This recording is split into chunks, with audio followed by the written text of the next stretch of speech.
教在做宗教对谈的时候，教宗的秘书长他直接先问一贯道到底有多少的道亲。我们从来没有去算过一贯道有多少的道亲。或许刚好在2年前，一贯道全球总会在新加坡举办的第一届我们东协10国论坛会，第一届的东协10国论坛会，所有东协10国的报告，我们把它总合在一起。或许代表全球总会跟我们的教廷秘书长报告说，跟秘书长说明啊，我们真的不知道我们有多少道亲。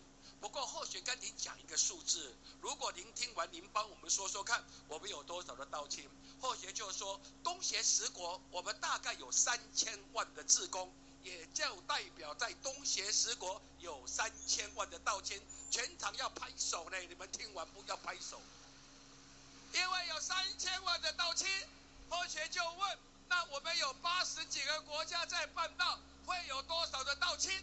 那个秘书长马上用英文说，实在讲，一贯道的道亲很难算，很难算。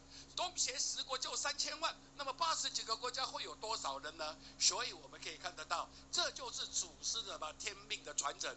我们来到师尊师母，来到祖先的前辈们，今天的大家牺牲奉献的结果。时间的关系没有办法一一把因由来说。